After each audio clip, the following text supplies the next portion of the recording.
മാന്യ പ്രേക്ഷകർക്ക് എൻ്റെ പ്രണാമം.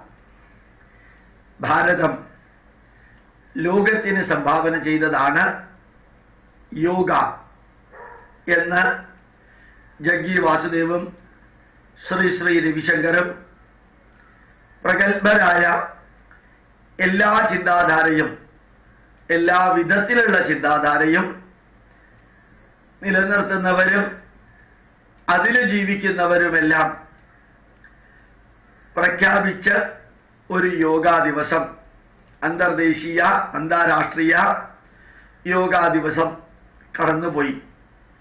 ശരിക്ക് യോഗ എന്ന് പറയുന്നത് വേദത്തിൽ നിന്നുണ്ടായതാണ്.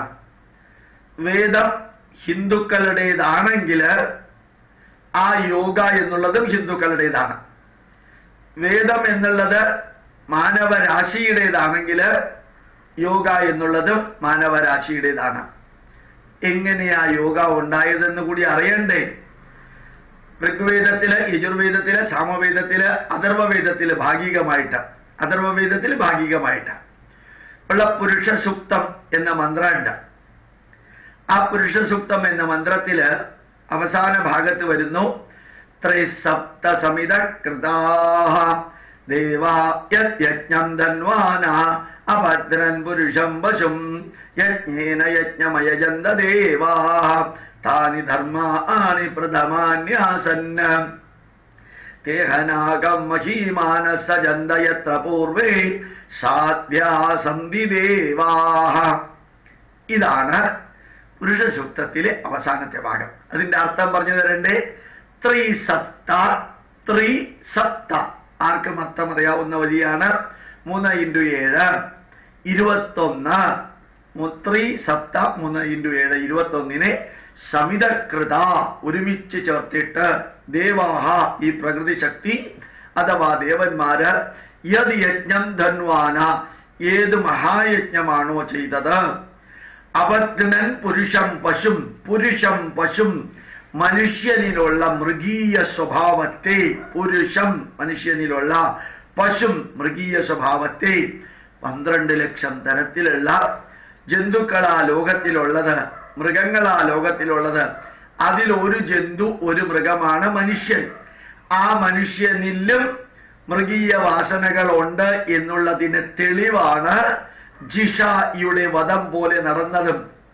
മനുഷ്യന്റെ ക്രൂരത ശരിക്കും മൃഗങ്ങളെ പോലും അവഹേളിക്കുന്ന വിധത്തില് ഇതൊരു ജന്തുവാണോ അല്ലെങ്കിൽ മൃഗീയ വാസന എന്നൊക്കെ പറയുമ്പോ മനുഷ്യനിലുള്ള മൃഗീയ വാസന പലപ്പോഴും മൃഗങ്ങളെ പോലും അവഹേളിക്കുന്ന തരത്തില് നീചമായിട്ട് പോകുന്നു. അതുകൊണ്ട് പുരുഷ സൂക്തത്തിലെ ഈ മന്ത്രത്തില് പുരുഷം പശും അബദ്ധനൻ മനുഷ്യനിലുള്ള മൃഗീയ വാസനയെ ബന്ധിച്ച് ദേവാഹ യജ്ഞം ധന്വാന ഒരു വലിയ യജ്ഞം നടത്തി. ആ യജ്ഞത്തില് മനുഷ്യനിലുള്ള മൃഗീയ വാസനകളെ ഹോമിച്ച് താനി ധർമാണി പ്രഥമാനി ആസൻ ആ മൃഗീയ വാസനയുടെ സ്ഥാനത്ത് ധാർമ്മിക ബോധം പ്രതിഷ്ഠിച്ചു. താനി ധർമാണി പ്രഥമാന്യാസൻ തേഹനാഗം മഹീമാന സജന്തയത്ര പൂർവേ സാധ്യാ സന്തി ദേവാഃ. അത് അനാദികാലം മുമ്പ് മനുഷ്യനായിട്ട് പരിണാമം സിദ്ധിക്കുന്ന കാലം മുതൽക്ക് ഈ ദേവന്മാര് മനുഷ്യനിൽ ധാർമ്മിക ബോധം പ്രതിഷ്ഠിച്ചു എന്ന് പറയുന്ന ആ മന്ത്രത്തില് 3 × 7 എന്നൊരു നമ്പർ ഉണ്ട്.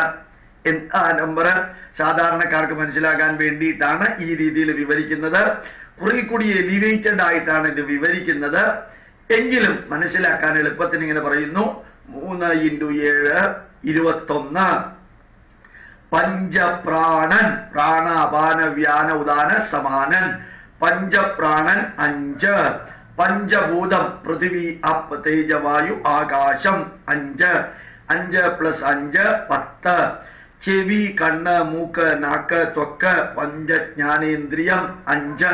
പഞ്ചകർമ്മേന്ദ്രിയം കയ്യ്, കാല്, നാക്ക്, procreatory organs, digestive organs and excretory organs ചേർന്ന് 5. കയ്യ്, കാല്, നാക്ക്, പ്രൊക്രിയേറ്ററി ഓർഗൻസ്, ജനനേന്ദ്രിയങ്ങളും അതേപോലെ തന്നെ ദഹനേന്ദ്രിയങ്ങളും അതുമായി ബന്ധപ്പെട്ടതും 5. അപ്പൊ പഞ്ചപ്രാണൻ, പഞ്ചഭൂതം, പഞ്ചകർമ്മേന്ദ്രിയം, പഞ്ചജ്ഞാനേന്ദ്രിയം പ്ലസ് മനസ്സ് എത്രയായി? 21. ഇതിലുള്ള മൃഗീയ വാസനകളെ മാറ്റിയിട്ടാണ് ധാർമ്മിക ബോധം മനുഷ്യനിൽ സ്ഥാപിച്ചത്. ഇത് 21 എണ്ണത്തിനെയും ഒരുമിച്ച് ചേർക്കുന്നതാണ് യോഗ. 21 എണ്ണത്തിനെയും ഒരുമിച്ച് ചേർക്കുന്നതാണ് യോഗ. ആ യോഗയാണ് സമഗ്രമായി ശരീരത്തെ ധന്യമാക്കാനായി ഭാരതീയ ഋഷിവര്യന്മാരുണ്ടാക്കിയത്. ഇത് ഇവിടത്തെ ചില തുണി ഉടുത്ത് നടക്കുന്ന മന്ത്രിമാര് തുണി ഉടുക്കാത്ത ബലം ചെയ്യുന്ന രീതിയിൽ സംസാരിക്കുമ്പോൾ അവരോടും പറഞ്ഞു കൊടുക്കാൻ ആരും ഇല്ലല്ലോ. പിണറായി വിജയൻ പോലും ഗംഭീരായിട്ട് മാറി, നല്ല രീതിയിൽ മാറുന്നുണ്ട് അദ്ദേഹം. പക്ഷേ അങ്ങേർക്ക് പ്രശ്നമുണ്ടാക്കുന്ന കുറെ എണ്ണങ്ങള് കൂട്ടത്തിൽ കൂടിയിട്ട് ഞങ്ങളാണ് ഈ ലോകത്തെ ഭരിക്കുന്നത് എന്ന് പറഞ്ഞ് ഭാരതത്തിലെ ഏറ്റവും ഉജ്ജ്വലമായ പ്രതിപക്ഷ നേതാവായിരുന്നത് ചുരുങ്ങി കേരളത്തിലെ ഒരു മുക്കില് മാത്രം 7 സഖ്യ പാർട്ടികളുമായി നിന്നാലേ ജയിക്കുള്ളൂ എന്ന ഗതികേടിലേക്ക് മാറാൻ കാരണം ഈ ഭാരതീയ പൈതൃകത്തെ അവഹേളിക്കാൻ അവരുടെ അച്ഛനമ്മമാരോ അവർ തന്നെത്താനെയോ പഠിച്ചതാണ്. യോഗ എന്താണെന്ന് മനസ്സിലാക്കാതെ യോഗ നടത്തുന്ന സ്ഥലത്തേക്ക് പോയി അത് ഉദ്ഘാടനം ചെയ്തത് എന്തിനാണ്, എന്താ തിന്നാൻ പോകുന്നത് എന്ന് മനസ്സിലാക്കാതെ തീറ്റി ടേബിളിൽ ചെന്നിരുന്നാൽ പറ്റുന്ന അബദ്ധമാണ് നിങ്ങൾക്കൊക്കെ പറ്റുന്നത്. ഏതായാലും യോഗ ഭാരതത്തിന്റെ പൈതൃകമാണ്, വേദത്തിൽ നിന്ന് ഉത്ഭവിച്ചതാണ്. വേദം ഹിന്ദുക്കളുടേതാണെങ്കിൽ യോഗവും ഹിന്ദുക്കളുടേതാണ്.